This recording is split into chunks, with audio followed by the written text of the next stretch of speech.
Greetings,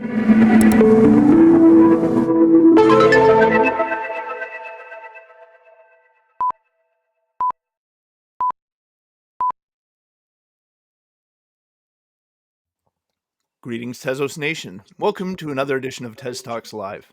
I'm Stu from the Tezos Commons. Joining me today is Amir Mushich, digital graphic designer, Spaces host, and active Tezos community member.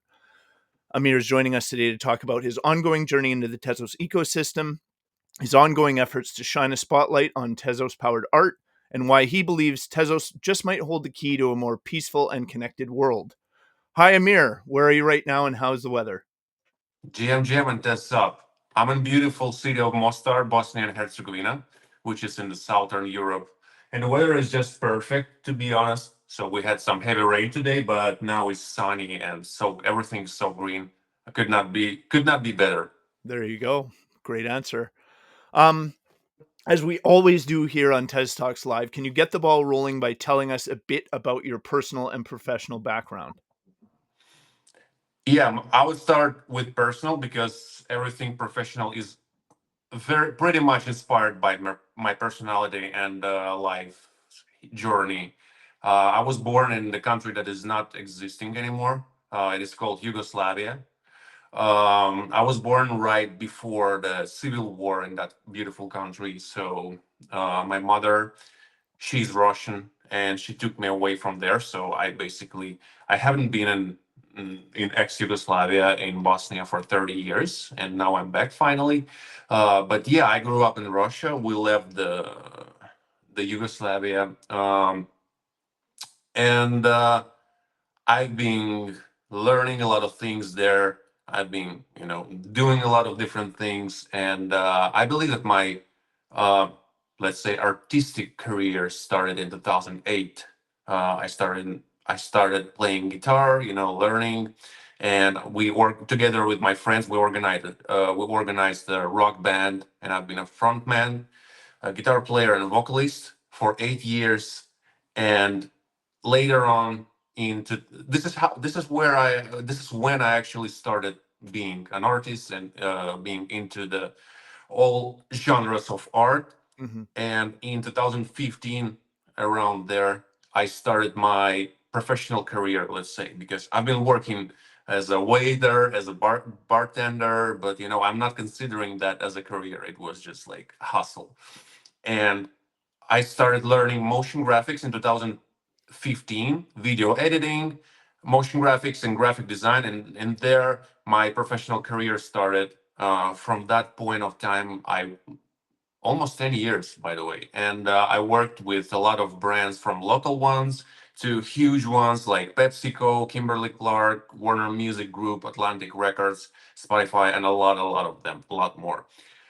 And yeah, in 2022, I finally joined the Web3 space and started, like massive research about what's going on here. I really wanted to discover NFT art and digital art and art in general because in my life and my career, I always been into the commercial design, Mm-hmm. commercial art, let's call it like that.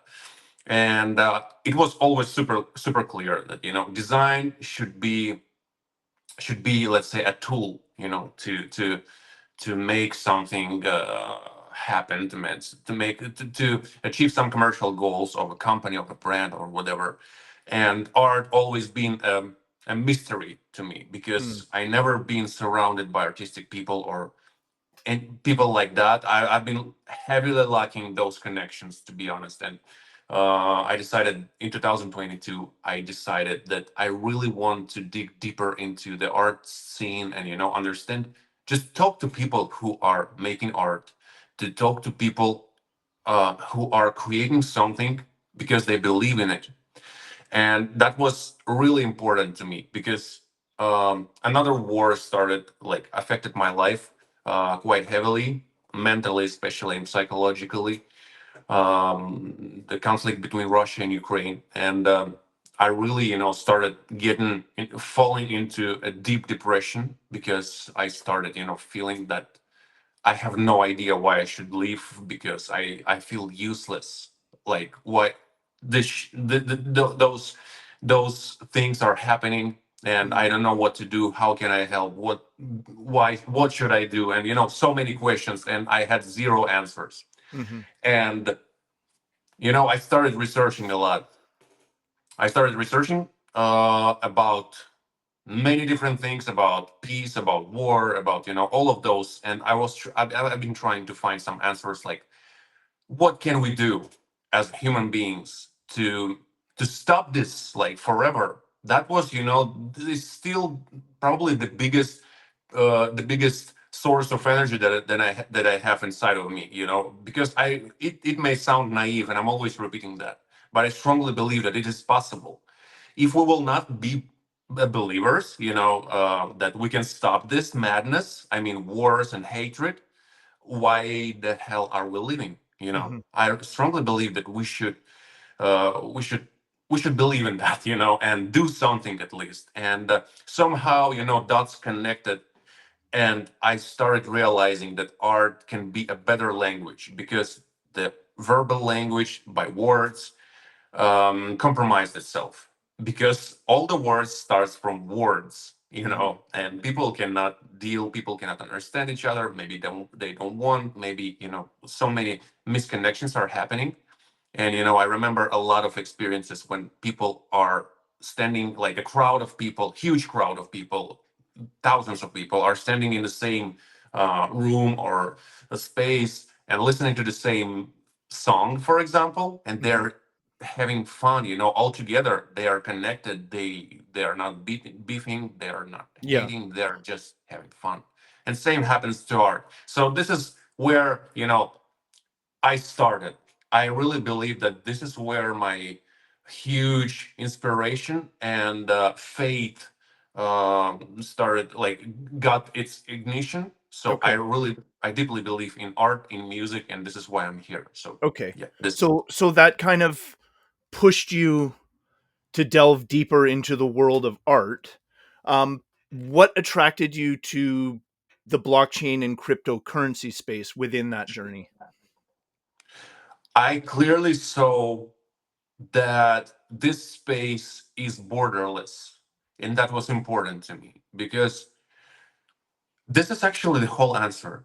This is because, like, if you are using any, like, for example, in music, if you are using Spotify, it can be blocked. For example, I'm not sure where, but for example, in India, let's say, or in some other countries. In some countries, it's available. Or for example, Bandcamp, or for example, whatever, Yeah. different Mhm. platforms.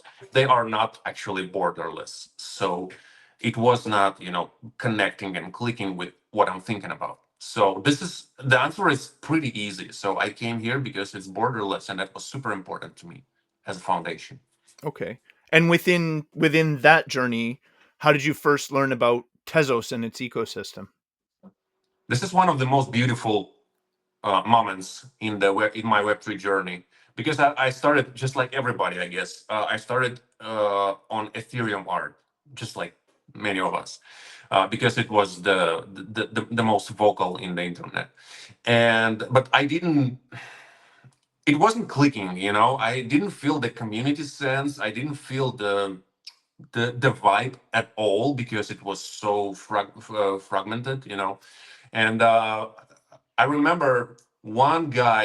His name is Songs of Eden. His nickname is Songs of Eden. The guy from Sweden, an incredible musician, one of my biggest friends in the Web3 space. He said, "Have you ever heard about Tezos?" I said, like, "What the heck is that? I have no idea. I'm still a noob, bro. I don't know." And he said, "This is one of the most supportive art communities in general, in Web3, and its art is just amazing, and so many super talented people are on the Tezos art in the Tezos art ecosystem, and you have to check this out, like, what's going on."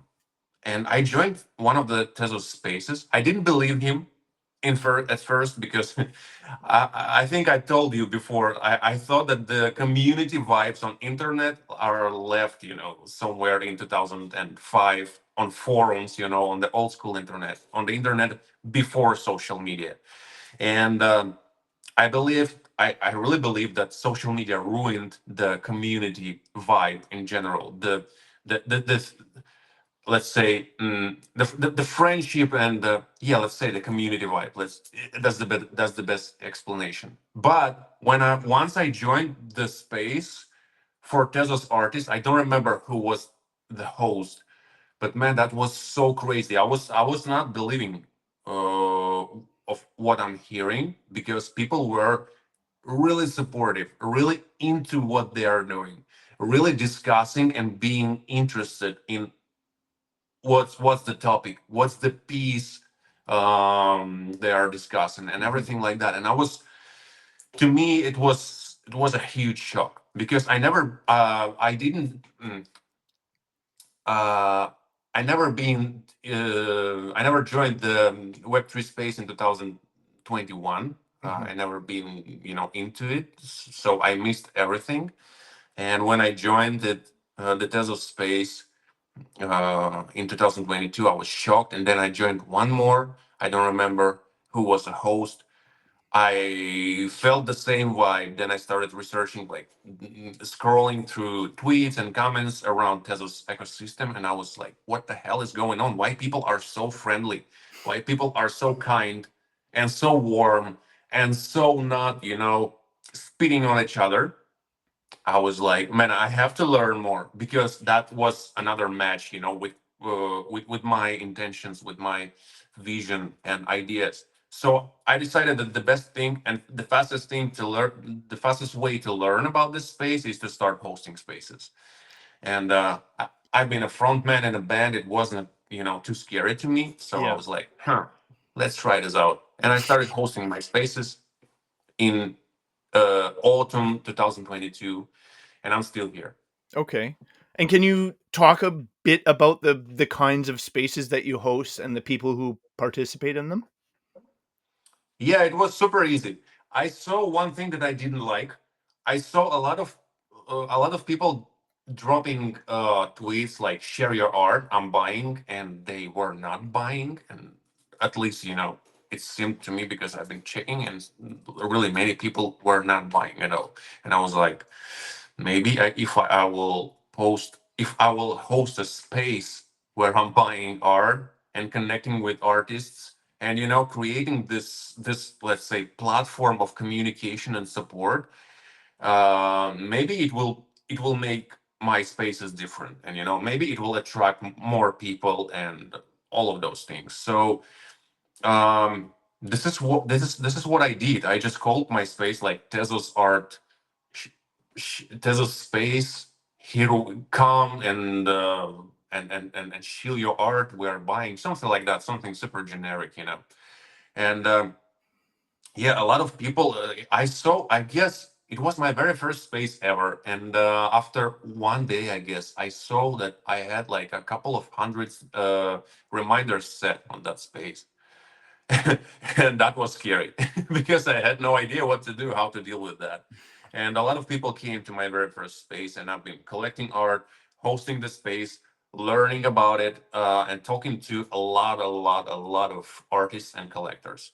So all of those spaces were like this. So we're Yeah. hosting, we're discussing pieces I'm collecting, and we're all trying to learn. After that, the format changed, a few times, but that was the golden era of our spaces. Okay. And are you still hosting those spaces now? I would love to say yes, but to be honest, nowadays, right now, I'm not, because I feel like I'm not capable of doing that. I'm doing like a bit different things within and outside of Tezos community, but it all connected Okay. somehow to that world. But yeah, I hope I will get back. Okay. But like I had weekly spaces, and I just realized that I'm not capable to do that for now, because I have only one space per week, but it takes the whole week to prepare this Okay. episode. So I decided to take a break for a while. Okay. So, but on top of being a sort of active Tezos community member and uh, former Spaces host. You mentioned that you're also an avid Tezos art collector. Um, can you talk a bit about the Tezos art scene as it exists in 2025 and how things are progressing? I love it. I love it so much. And it's very hard, but I'm really trying my best to invite and onboard people from the digital space who I've been working with before.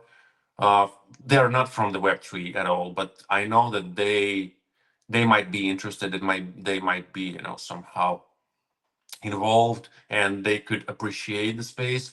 But yeah, that's tough. But why am I doing that? Because I strongly believe that Tezos art scene is so underrated and so interesting because you can say actually you can say a lot of great things about, for example, other blockchains, art spaces, but Tezos is unique because it's people, because of its people, and because of its, I don't know, some sort of unique combination of creators, vibes, communities, and it's very unique. And I would say I'm finding so many incredibly beautiful pieces every single day. And the worst thing about Tesla's art, I would say, is that I cannot afford to buy all of them. That's the problem that is following me, for those 3 years. So Okay. it's incredible, and I'm really trying to, slowly but surely push it forward somehow to let more people out there discover this scene because it's incredible. Okay, but safe to say you have an extensive Tezos art collection? Oh, yes, sir. Okay. I think more than 4,000 pieces. I Okay. guess so. And understand you were involved in arranging for 12 Tezos artworks to be displayed at the Limassol Stadium. Yeah. What can you tell us about how that came to pass? I really love networking, and I love to keep my connections for life. And I had a, c- I've been collaborating with a crypto company who are still sponsors of football club Aris Limassol. And I had the privilege, to stay in contact with that company and through them with Aris Football Club. And to me, football is one of the passions that I failed to follow professionally because I really dreamed. My first passion in life was football, to be honest. When I was like 12 years old or so in early 2000s, I've been seriously dreaming about joining some football academy and leave my parents house to start learning, living there, traveling and playing and trying to get a professional. But because of some medical issues, I had to give up this dream, and yeah, but it always been somewhere around me all of those years, and it stayed my passion for years. Mhm. And now like when I got this opportunity to contact with someone from the real football club who is playing, who was a champion of their country like a year ago, who are playing in a group stage of Europa League, which is huge. And I was like, man, I have to do something. I really have to do something. I really have to use those connections and opportunities to get my beloved Tezos art um, somewhere out there and to show it to more people and to to keep on translating this my egoistic maybe idea of building a better world with the help of art. So this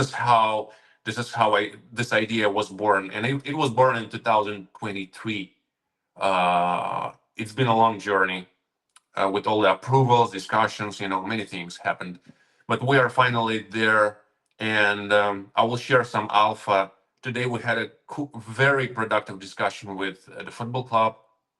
So hopefully soon we will continue this collaboration and we will share more opportunities. Okay, but so far, the last game of the season, the Yeah. 12 Tezos artworks were displayed in the stadium. Yeah. What was the response like? Uh, First of all, I was enjoying the feedback from the football club Hmm. because that was, that was like, that was, I was nervous about that because we all know that the Web3 space, is scary for many people who Yeah. are not here. It's tricky for those people, and I was really, nervous about what sort of feedback we will get. But they're really happy. They are really happy about this activation. They really loved it, and of course, artists who got there, they're also so excited, about how is it going. Of course, some people feel disappointed of not being selected, Hmm. but this is why I'm always repeating that, guys, we will be doing more. We will be doing more. We will be doing more, and we will be doing more. So I really. But still, it's still this community, man. I saw like all most of the people who were not selected, they were so supportive to those who Yeah. won. And the whole feedback from all the parties, from the brand who got us all connected, from the Tezos community, from the football club, the whole feedback is amazing. So people are really happy, and we have to continue. I believe in that. Awesome. And on top of that, you've also been highlighting Tezos artworks on your art chains page. Yeah. Why was building a platform where creative people can share their work a priority for you? uh I feel it is my mission, and a part of my motivation. I shared that in the beginning of the conversation. I mean, like something deeply philosophical and deeply like believer life. And the second part, I always felt like not long ago I found an image on the internet, so I put it on my desktop, like on the homepage, and it said, "Be who you needed when you were younger." So that's the second part of my motivation. Like I Hmm. feel it's like mission. Um, and I started my spaces to learn, of course, to get some answers on my like existential questions. But also, I really wanted to do something to make at least some creators feel appreciated. Hmm. That's it. This is it, basically. So I've been doing that for a couple of years, but then I realized that I probably will not be able to continue forever myself, and I decided to separate this initiative, this entity, let's say, in my Yeah. life, from my personality. And throughout time, I would really love to separate it from myself at all, so it could continue living even after me, after myself. So this is why I decided to create the art chains as a brand that will become a platform for creators of all kinds. Doesn't matter, Web3, Web2, classical, I mean physical, musicians, I don't know, people who are creating clothes, doesn't matter, Yeah. to people who are creative, to people who want to build and want to destroy, and keep on destroying themselves, complaining on life and doing all of those destructive things. So that's. I hope I answered the question. You did. You also have a upcoming live panel discussion as part of Belgrade Blockchain Week. Yeah, How much can you tell us about that? it's a discussion. It will be an event organized by our friends Heartverse and their other partners. I forgot the name, but probably we will share that in this description. So yeah, the key fire and ignition of this whole movement. Her name is Ivana, and she lives in Belgrade, in Serbia, and she's super passionate about art and about Tezos community as well, and she's super proactive, in organizing educational events, online master classes, panel discussions. We also organized together the side event during NFT Paris that was dedicated to Tezos art. And I believe that this conversation, this event in Belgrade, will be just one of many steps that she's doing and we are doing as well. So it will be a panel discussion together with Ivana, together with me, with Scott from I forgot the name of their initiatives, acts, I guess.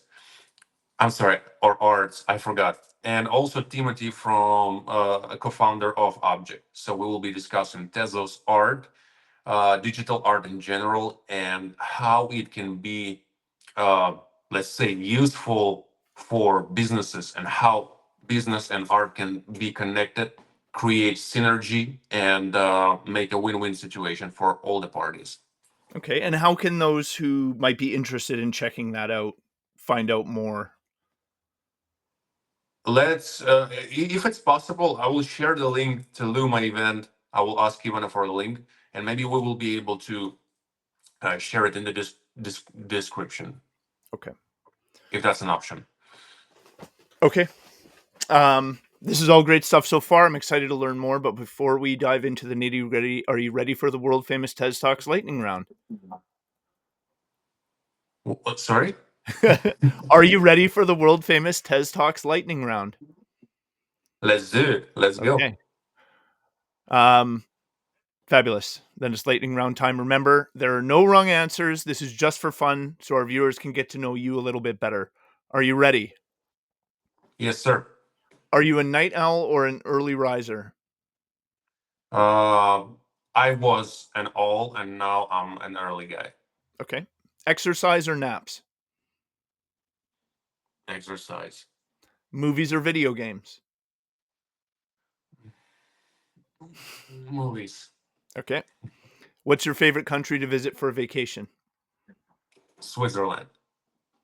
If you were elected king of the world, what's the first thing you would do? I will issue a law that will forget all sort of wars. Okay. Name one thing you will never do again. Oh my God. Oh, so many of them, to be honest. So many of them. One thing, drinking vodka. Okay. What's the secret to happiness? Uh, Listening to your inner voice. Very nice. Do you have any pets? Not anymore, unfortunately. Sorry to hear that. Finally, what's your favorite thing to do on a rainy day? On a rainy day, uh, to hug my family. Excellent For real. answers. For Yeah. real, thanks. This concludes the TezTalks lightning round. Let's get back into it. Now that we've established your Tezos community bona fides, I'd like to zoom out a little bit and talk about what inspires you to do the things you're doing here in the Tezos ecosystem and community. What would you say is the ultimate goal of your Tezos activity? Like, where would you like to see all of this lead? You know, I'm super, let's say, pragmatic here. I really believe that blockchain is not a religion.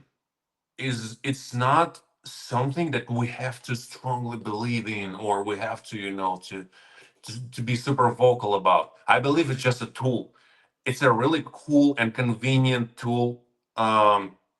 So most of the times it's way faster than Web 2 platforms, and it has a lot of advantages. Of course, it has a lot of disadvantages, but for me, it's a very, very universal tool for so many opportunities and options to do.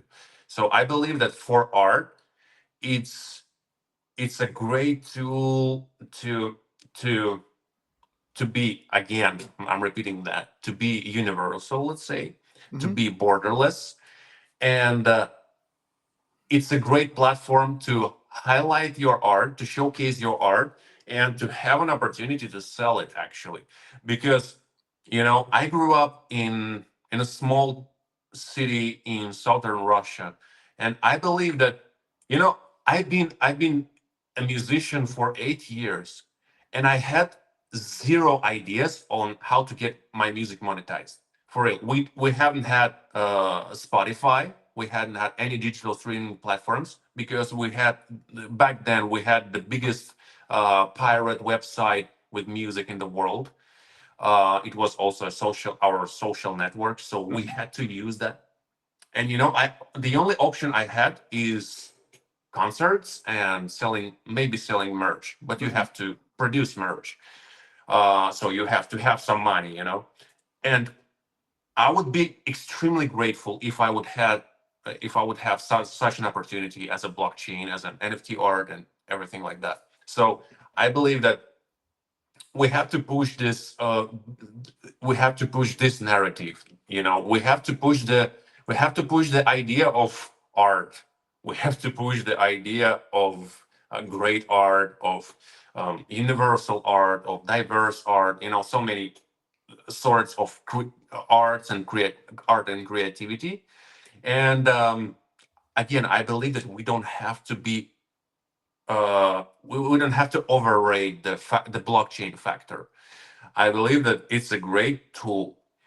And where I see it adopted by masses. Maybe I'll be too much original, but still, it is possible. And I believe that blockchain also helps to translate this, this universal values, let's say. Mhm. Like, for example, I can buy an artwork from, for example, Luco, who is a great artist from Colombia. How could I do that outside of the blockchain? I have to learn, I have to do a lot of research to find some platforms and whatever, but I can go just on object.com and buy his artwork, and he Yeah. will know that, which is even more beautiful because this is also the place where you can connect with people, because it's transparent, and it's pretty easy to track who bought your art or who you sold to. And I'm trying to find the proper narratives for broader audiences, to translate this idea, that to translate values and cool things about Tezos art and blockchain art. But I don't want to be pushy, because I believe this will not work. So I really believe that mass adoption is possible, and we just have to keep on being creative. We just Okay. have to test out different things. So yeah, this is what we're basically doing with stadiums, and I have a few more ideas on collaborating with brands and many things. So we have to do this research and be creative and keep on pushing and keep on doing mistakes and learn from that. Okay. And when you talk about these things, it sounds like you do have a pretty clear vision of what you want to do with this technology and where you want it to get us. Um, and I know you touched on this earlier, but I'm wondering if you could expand a little bit. What is it about Tezos specifically that makes you feel like this ecosystem can be an important part of realizing that vision? It's also pretty easy because I remember when I joined the Web3 space, I was like, I was willing to buy an artwork. I was willing to mint an artwork, my own stuff. And man, I didn't want to pay like $15 just for mint or just for purchasing a piece of art. Like, why the hell I should do that? Should I do that? And when I joined Tezos, I was like, where is the fee? Where is the commission? It's is it real? Is it so cheap? And it was magical because I also remember a lot of my colleagues from the digital space. They were interested in the NFT space in 2021, but they were, like they were feeling that it's scammy because why the hell you should pay, for the gas fees? What is that? Who knows? And Tezos solved that's this problem for me, and this is why I am vocal about Tezos and not about ETH, for example, or not about Solana. Like I have some experience with Solana, and it's good, but not as good as on Tezos. Also, some different blockchains, but again, Tezos is the fastest, is the most stable. From my personal experience, it's the most affordable one. So, like, just technically, it's the most convenient one. So this is why I believe that share, and also you have tons of beautiful world class art. So everything speaks for itself. For itself, I just have to share this word because it's just like sort of made for people, in my personal opinion. So Okay. that's the reason, Okay. and this is where I'm heading, and that's the goal, and that's everything. So it's just the best, the best option in my vision to Okay. share with the broader world.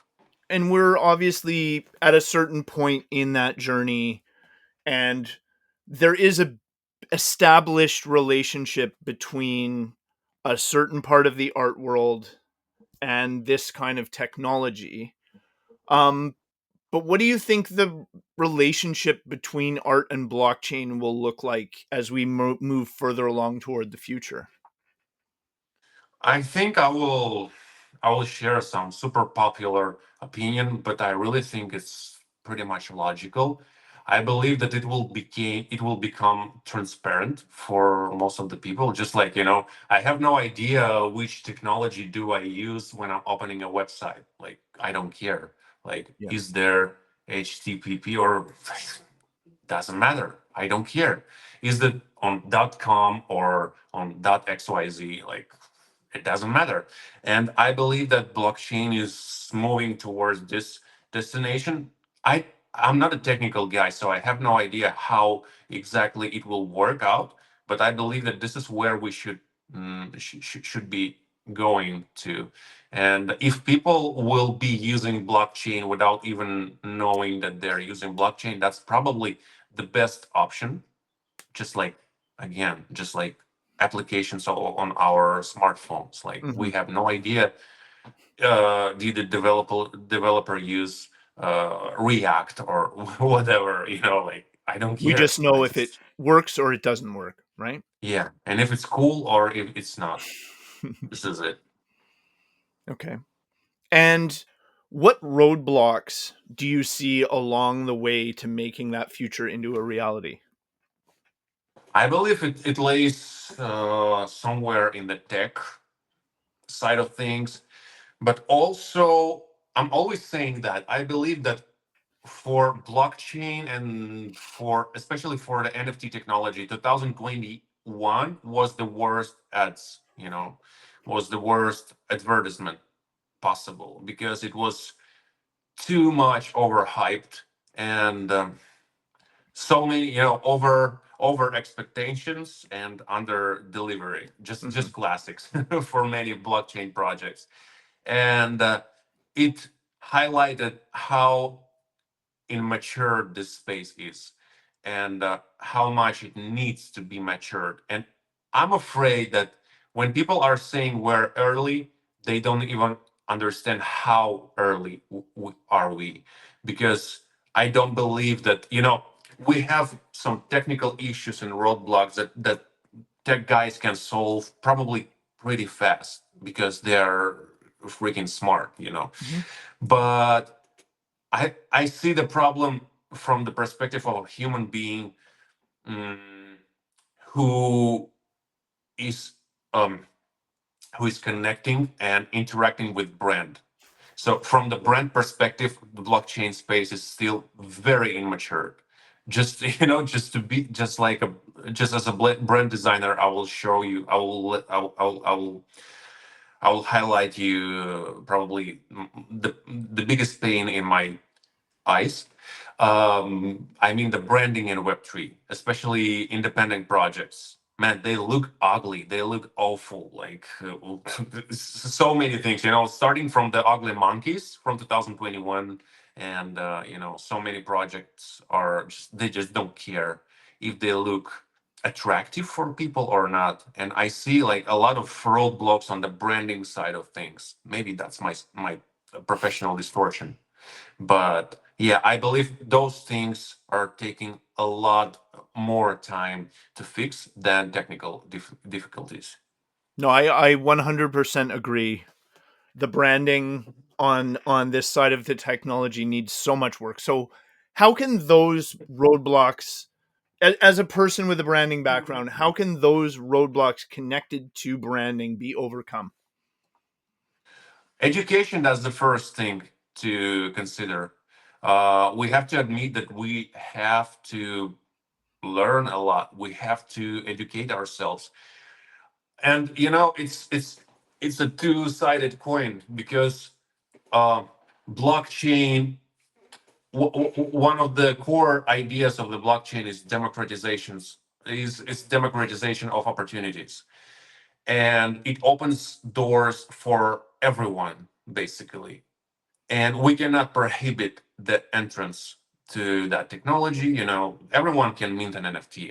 Everyone can create a project on the Hmm. blockchain and start selling, like promoting and stuff.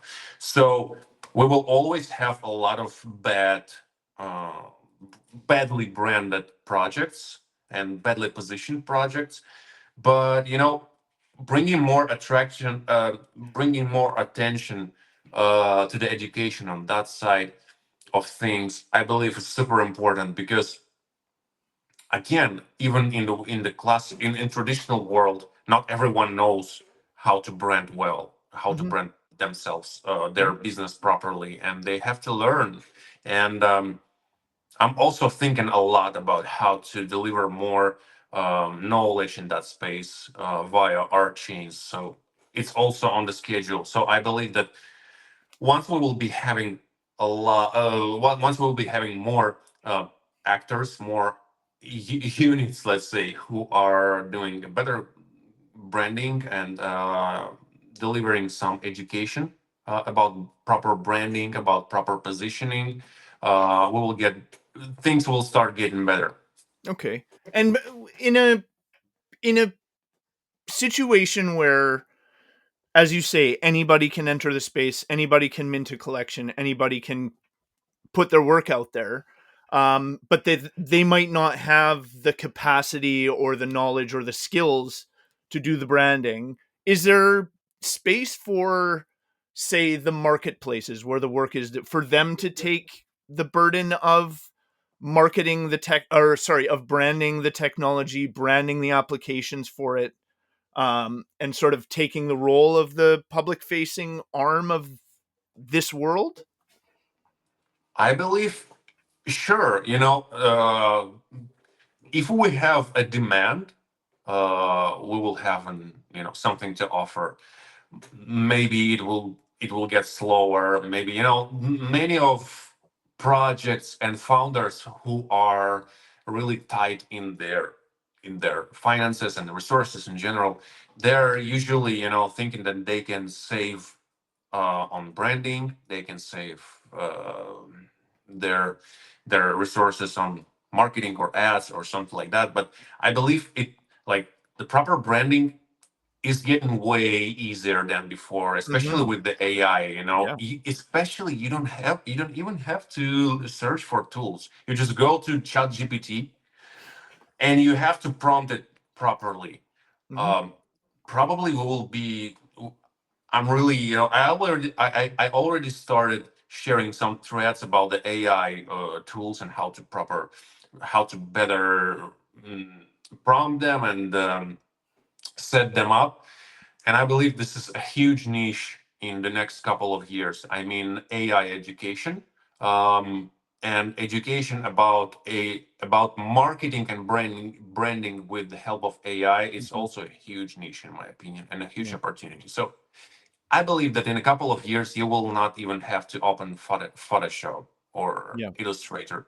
Yeah. Just everything will be done in ChatGPT or I don't know, Grok or whatever. Yeah. I would say we're not far off from that day right now, right? Yeah, absolutely. Yeah. So we could go on all day. I have lots of Yeah. questions I wasn't able to get to, but unfortunately, we're coming to the end here. Um, is there anything else that you wanted to mention before we sign off here? I would love to say that don't think that it is too obvious and said too much too many times that believing in who you are is the most important thing in the world. I mean, being you is key is a really great quote. And I believe that, if you will, like, I would really wish to everyone, and especially to creators, to not to give up, because money and fame and the number of sales and resales is not defining who you are and how important your art is. It's way more important than the numbers can ever say. So I really wanted to say that being yourself is a privilege. It's a great opportunity for this world, and if you will uh, keep on going toward the direction of sharing who you are, that's the best thing you can do for yourself. And this is where you will find happiness. And if you will find happiness, you will find success as well. Well said. Thanks. Thank you so much. To all our viewers, thanks for watching. If you'd like to get in touch with us, our social media contacts can be found at tezoscommons.org/TezTalks. We'd love to hear from you. Amir, thanks so much for joining us today. It's always awesome to speak to the folks putting their valuable time and energy toward moving the Tezos ecosystem forward. To everyone out there in Tezos land, thanks for joining us on TezTalks Live. I'm Stu from the Tezos Commons, and our awesome guest has been Amir Mushich. Now let's go support what this man is doing.